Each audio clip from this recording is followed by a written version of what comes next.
Next law is Stephen-Boltzmann law. This law states that the rate of emission of radiant energy by unit area या फिर कहें intensity, rate of emission of radiant energy by unit area, intensity की unit ही देगी, तो आप इसको intensity कह सकते हैं. And intensity of emitted radiation of perfectly black body is directly proportional to the fourth power of its absolute temperature. ये क्या कह रहा है कि जैसे ही हमें किसी ब्लैक बॉडी का स्पेक्ट्रा दिखा तो स्टीफन बोल्ट्जमैन ने क्या देखा कि जो एरिया अंडर द कर्व आ रहा है वो एरिया टेम्परेचर की फोर्थ पावर के साथ वेरी कर रहा है. जैसे कि इस टेम्परेचर के लिए कर्व हमारी ये बन गई, एरिया अंडर द कर्व ये आ गया.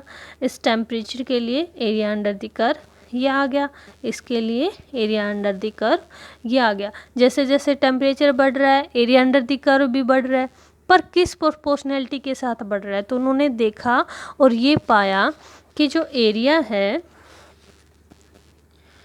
Area under curve is proportional to T raise to power 4. और हमने पीछे के लेक्चर में देखा था कि एरिया अंडर कर्व किसको बताता है, इंटेंसिटी को बताता है. तो intensity of emitted radiation is proportional to T raise to power 4.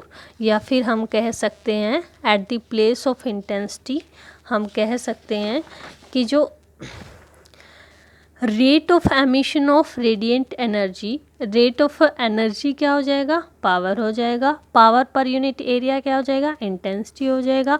वो किसके प्रोपोर्शनल है, directly proportional to fourth power of temperature.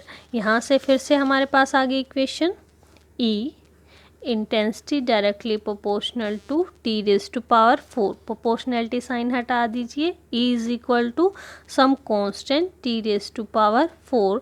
Here sigma is Stefan Boltzmann constant. Value क्या होगी इसकी, sigma is equal to 5.67 into 10 raise to power -8. Unit क्या होगी, किसको बता रहा है, ये इंटेंसिटी को बता रहा है.